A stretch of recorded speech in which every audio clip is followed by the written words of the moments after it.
दोस्तों नमस्कार, मैं आपका दोस्त विश्वनाथ। आज का तारीख है 28 जुलाई 2024 और समय हो रहा है करीब 8:35 सुबह के, और आज संडे का दिन है। ठीक है, तो यहाँ पे हम निफ्टी का चार्ट एनालिसिस करते हैं। ओके, तो ये देखिए, चार्ट एनालिसिस करने के पहले डिस्क्रिप्शन बॉक्स में डिस्क्लेमर दिया हुआ रहता है, उसको पढ़ना ज़रूरी है, उसके बाद ही आप मेरा वीडियो देखिएगा। ठीक है जी, चलो तो यहाँ पे देखते हैं जो निफ्टी फिलहाल निफ्टी मुझे यहाँ पे 24,803 पे ब्रेकआउट दिख रहा है। ठीक है, समझिएगा, 24,803 के पास 24,803 है कि हाँ 811 24,811 पे निफ्टी ने ब्रेकआउट दिया है। ठीक है, अब निफ्टी का जो टारगेट है विथ माय कैलकुलेशन, मैंने आपको बताया था कि निफ्टी 25,000 टच करने वाला है। ठीक है, और अब यहाँ पे मेरा जो कैलकुलेशन आ रहा है, क्योंकि ये ब्रेकआउट दे चुका है, तो 24,811 पे ब्रेकआउट दिया है। अब मेरा जो टारगेट आ रहा है वो है 25,230। ठीक से सुन लीजिएगा, 25,230 इज़ माय टारगेट। आप देखिए, ये जो टारगेट है यहाँ पे लिख देता हूँ, 25,230 ये टारगेट दिख रहा है। ठीक है, और अब ये बहुत ही ज़बरदस्त मूवमेंट होने वाला है इस हफ्ते। अगर आपने इस हफ्ते पैसा नहीं बनाया तो आप मार्केट से दूर हो जाइए, क्योंकि इतना ज़बरदस्त मूवमेंट में अगर आप पैसा नहीं बना पा रहे हैं, जो ऑप्शंस प्लेयर है उसके लिए बोल रहा हूँ,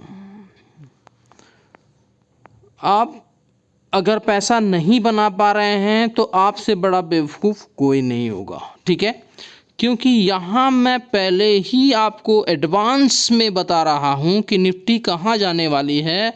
उसके बाद भी अगर आप पैसा नहीं बना पा रहे हैं तो फिर आपसे बड़ा अब मैं कुछ नहीं बोल सकता। ठीक है, तो एक ज़बरदस्त मोमेंट आने वाला है। फिर इसी हफ्ते आपको दिखा देगा निफ्टी 25,230, यानी थर्सडे तक ये Nifty 25,230, this is the last boundary है दोस्तों। फिर से मैं बता रहा हूँ आपको, ये 25,230 जो है ना, ये इसका लास्ट मोमेंट है, यानी मार्केट अभी बहुत पीक पे खड़ा है दोस्तों। तो यहाँ पे इन्वेस्टर के लिए भी खतरनाक है। ठीक है, अब मैं क्यों बता रहा हूँ आप समझिएगा इस बात को। यहाँ पे जो इन्वेस्ट करना चाहते हैं वो फिलहाल यहाँ पे इन्वेस्ट मत करना। सिर्फ इन्वेस्टर यानी जो स्टॉक्स जो लेते हैं ना, वो अपना स्टॉक्स को प्रॉफिट बुक कर लीजिएगा। ठीक है, क्योंकि ये लास्ट इसका बाउंड्री है। क्योंकि आपने सुना होगा कि वो वॉरेन बफेट का, आपने वो लाइन आपको याद होना चाहिए वॉरेन बफेट का। ठीक है, कि जब सब लोग खरीद रहे हो तो हमको बेच देना चाहिए। ठीक है, और सब लोग डर से बेच रहे हो तो हमको खरीदना चाहिए। और मार्केट अगर पीक पे है तो दोस्तों यहाँ पे जो इन्वेस्टर का मतलब होता क्या है, इन्वेस्टर का मतलब ये होता है कि वो पैसा को ऐड करते रहता है। ठीक है ना, अब जिनके पास अमाउंट है वो ऐड करेंगे तो उनको कोई दिक्कत नहीं है। अब जिनके पास अमाउंट है ही नहीं ऐड करने के लिए, तो फिर उसको क्या करना पड़ेगा, वो फिर वेट करेगा। समझ रहे हो ना, जैसे मान लो आपने 200 रुपये में बाई किया कोई स्टॉक्स को, और वो पीक पे खड़ा है, आपने 200 पे बाई कर ली। अब अगर मार्केट वहाँ से गिरा तो वो 200 से जब 150 या फिर 100 फिर 50 ऐसा आए तो उस समय उसके पास अमाउंट होनी चाहिए ऐड करने के लिए। अगर आपके पास ऐड करने की अमाउंट है तो कोई दिक्कत नहीं है, ठीक है। उसी को इन्वेस्टर बोलते हैं जो ऐड कर पाए, पैसे को हमेशा डालते रहे। जैसा म्यूचुअल फंड में अपन क्या करते हैं, हम म्यूचुअल फंड को देखते ही नहीं है, हमारा टारगेट रहता है कि भैया 10 साल तक इन्वेस्ट करना, मतलब इन्वेस्ट करना है। हर महीना वो SIP के थ्रू वो पैसा जाते रहेगा, चाहे मार्केट ऊपर हो नीचे हो, आपका हर महीना 1 तारीख को वो पैसा कटते जाएगा। तो मतलब वो पैसा इन्वेस्ट हो रहा है वहाँ पे। तो अगर आप इन्वेस्टर है तो इन्वेस्टर इसी को बोलते हैं कि वो पैसा डालते रहेगा हर महीना, समझ रहे हो ना। तो उसके लिए तो कोई दिक्कत नहीं है, वो तो नीचे भी आएगा तो भी डालेगा, ठीक है। लेकिन दिक्कत उसको है जो सिर्फ 20% 40% आ गया, एग्जिट कर दिया, ठीक है, और नहीं तो फिर ऐड कर दिया, उसके लिए दिक्कत है, ठीक है जी। तो मेरी बात को समझ में आ रहा होगा आप लोगों को, ठीक है। तो यहाँ पे आपको करना क्या है, 25,200 पे जो ऐसे व्यक्ति हैं जो टारगेट, यानी देखिए सबसे पहला तो इन्वेस्टर और ट्रेडर में फ़र्क समझिए। अभी जितने लोग कर रहे हैं ना ये सब ट्रेडर हैं, ठीक है। ये क्या कर रहे हैं, 20% 40% 50% 100% लेके निकल रहे हैं, तो that means they are a trader not a investor, ठीक है ना। इन्वेस्टर का एक व्यू रहता है कि मेरे को 10 साल 15 साल मेरे को पैसा जमा करना है, मतलब डालना है, वो इन्वेस्टर होता है। यानी हर बार वो इन्वेस्ट करते रहेगा, that is the meaning of investor, ठीक है। आप इन्वेस्टर नहीं हो दोस्तों, आप लोग क्या करते हैं, ट्रेडर हो आप लोग। आप सिर्फ टारगेट आता है निकल जाते हो, ठीक है। This is called a trader, इसको हम ट्रेडर बोलते हैं। जो पैसा आपका कोई एम ही नहीं है, मतलब इन्वेस्टर का क्या रहता है, इन्वेस्टर का रहता है कि भैया मेरे को 15 साल 10 साल 5 साल इसका टारगेट रहता है, डालना ही है, मतलब डालना है स्टॉक्स पे, तो वो इन्वेस्टर होता है, ठीक है। अब समझ में आ गया होगा ट्रेडर और इन्वेस्टर का मतलब, ओके। तो आप जितने लोग भी हैं ना, आप लोग वो सब आप लोग ट्रेडर हो, इन्वेस्टर नहीं हो, ठीक है। तो मेरा कहने का सेंस ये है कि 25,200 पे जो ट्रेडर्स हैं वो अपना स्टॉक्स को खाली कर दो। अभी अलर्ट कर रहा हूँ आपको, आज का तारीख नोट कर लेना, ठीक है। क्योंकि 25,200 के बाद मुझे नहीं लगता कि मार्केट ऊपर जाएगा, क्योंकि ये इसका पिक पॉइंट है। मेरी बात आपको समझ में आ रहा होगा, ओके।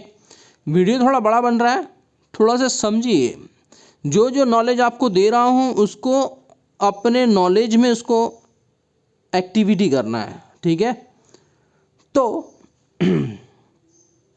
जब मार्केट गिरेगा तब आपको अपॉर्चुनिटी मिलेगी, अच्छे अच्छे स्टॉक को पिक करने के लिए आपको अपॉर्चुनिटी मिलेगी, ठीक है।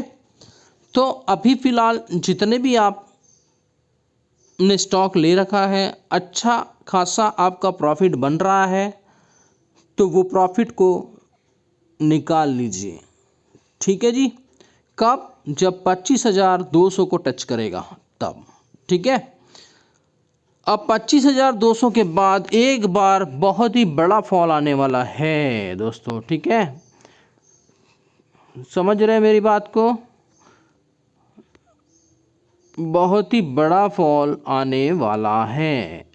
मैं आपको ये एडवांस में बता रहा हूँ, कोई डराने वाली बात नहीं, ये तो मार्केट है दोस्तों। मार्केट को अंडरस्टैंड कीजिए, मार्केट हर समय ऊपर ऊपर ऊपर नहीं जा सकता, उसको तो नीचे आना ही पड़ेगा, ठीक है। तो जब नीचे आएगा आपको अपॉर्चुनिटी मिलेगी, अच्छे अच्छे स्टॉक को आप पिक कर सकते हैं। तो फिलहाल मैं अभी निफ्टी के बारे में मैंने बताया, ठीक है। तो जो ऑप्शंस ट्रेडर हैं उसके लिए ये बहुत ही ज़बरदस्त यहाँ पे इस वीक में, यानी आप इस वीक में अगर थोड़ा सा रिस्क लेंगे तो आपका 5 से 10 हज़ार बहुत नॉर्मल बात है, आराम से बनता है, ठीक है। 5 से 10 हज़ार इस हफ्ते आराम से बनेंगे, ठीक है। और जो लोग ऑप्शंस प्ले करते हैं वो मेरे ग्रुप में एक्टिवेट हो सकते हैं, ठीक है। और एक्टिवेट होना है तो मुझे कॉल कर सकते हैं 9827337244 पे मुझे आप कांटेक्ट कर सकते हैं, ठीक है। और जिसको भी ट्रेडिंग के बारे में कोई भी नॉलेज नहीं है और वो सीखना चाहता है तो मैं यहाँ पे अभी मेरा क्लास चालू अभी फर्स्ट अगस्त से एक नया बैच, फिर से नया एक बैच चालू होने वाला है 1 अगस्त से, ठीक है। यहाँ पे आपको बेसिक से लेकर एडवांस तक का कोर्स मैं यहाँ पे आपको टीच करता हूँ, ठीक है। अगर आपको ऐसा लगता है कि सीखना है तो ज़रूर आइएगा, वेलकम है। और यहाँ पे मैं आपको चार्ट के बारे में पूरी तरह आपको समझ में आ जाएगा कि मेन मार्केट है क्या, ठीक है। तो अगर आपको चार्ट रीडिंग करना आ गया तो आप समझिए आपको सब कुछ आ गया, ओके। तो ठीक है, तो यहाँ आपको समझ में आ गया है। देखो क्लियर कट एक ब्रेकआउट दिया है निफ्टी ने, और ब्रेकआउट के बाद मैंने आपको टारगेट भी दे दिया है 25,200 इसी हफ्ते या फिर अगले हफ्ते आपको ये टारगेट दे देगा। तो मुझे ज़्यादातर लग रहा है कि इसी हफ्ते दे देगा, ठीक है। इसी हफ्ते यानी ये ये थर्सडे तक निफ्टी आपको 25,200 तक दिखा देगा, और वो मुझे ऐसा लग रहा है, ठीक है। और ऐसा करके एक और बड़ी कैंडल बना देगा। अब इसके पास कोई बड़ी बात नहीं है, अगर देखें तो 400 ही पॉइंट दिख रहा है, ठीक है। तो एक दिन में ही 400 पॉइंट आपको दिखा दिया है निफ्टी ने, ठीक है। तो इसके लिए कोई बड़ी बात नहीं है। तो हो सकता है कि ये मंडे को ही दिखा दे, या हो सकता है कि ये वेडनेसडे या थर्सडे तक आपको दिखा दे, ठीक है। तो बस ये वीडियो बनाने का ये मकसद था, और समझ में आ गया होगा तो अच्छी बात है। नहीं आए तो आप मुझे कांटेक्ट कर सकते हैं, मैं नंबर आपको डिस्प्ले में दे चुका हूँ, ठीक है। डिस्क्रिप्शन बॉक्स में भी मेरा नंबर दिया रहता है। तो ये कहानी मैंने आपको समझा दिया निफ्टी अब क्या करने वाली है, और बस यही समझाना था। और अगर आप देखेंगे तो अगर निफ्टी अब गिरेगी ना 25,200 के बाद से जो मार्केट गिरेगी वो बड़ी गिरावट आएगी, ठीक है। और वो गिरावट कहाँ तक आ सकती है वो आपको 5 मिनट के चार्ट में या आपको 1 घंटे वाले चार्ट में देख सकते हैं अपन। तो 1 घंटे वाले चार्ट में देख लेते हैं। तो 1 घंटे वाले चार्ट में देखिए क्या ज़बरदस्त मूवमेंट है, 25,250 से भागा। यहाँ कहीं गैप था, मुझे याद नहीं आ रहा। ये देखिए एक गैप यहाँ दिख रहा है दोस्तों। अब मैं बताता हूँ कि आपको ये कहाँ तक आ सकता है निफ्टी, क्योंकि गैप को छोड़ के जा नहीं सकता, और अगर गैप को छोड़ के गया है तो उसको भरने के लिए आना पड़ेगा। तो ये है, ये तो हो चुका है, ये गैप तो इसने भर दिया है। जो मैंने पिछले बार आपको बताया था कि इसको टच करे, ये बजट के दिन इसने किया था, ठीक है। मैंने समझाया भी था कि बजट के दिन ये आएगा, और वैसे ही किया उसने, ठीक है। अब देखते हैं कि और कहाँ पे आ सकता है और कितना नीचे आ सकता है। अगर निफ्टी आएगी तो कितना नीचे आ सकता है। तो यहाँ पे गैप दिख रहा है दोस्तों मेरे को 23,300 के आसपास। देखते हैं क्या इसने टच किया है, नहीं किया। क्या इसने टच किया है इस गैप को, नहीं किया, ठीक है। तो 23,200 तक आ सकती है निफ्टी, और इसके नीचे भी है, लेकिन अभी फ़िलहाल मेरा जो टारगेट दिख रहा है वो इसी के आसपास दिख रहा है, 23,000 के आसपास, 23,200 के आसपास मुझे ये टारगेट दिख रहा है। अगर निफ्टी गिरी तो 23,200 तक आ सकती है, ठीक है। तो बस मुझे यही आपको एक्सप्लेनेशन करना था, और आगे भी देखेंगे। यहाँ पे भी देखिए गैप दिख रहा है। अब ये मैं बाद में बताऊँगा, जब ये 23,200 आ जाएगा ना, उसके बाद मैं आपको बताऊँगा कि इसका नेक्स्ट टारगेट क्या है, ठीक है। तो फिलहाल मुझे 25,200 दिख रहा है, बाद में देखते हैं। Okay, thank you very much, thank you.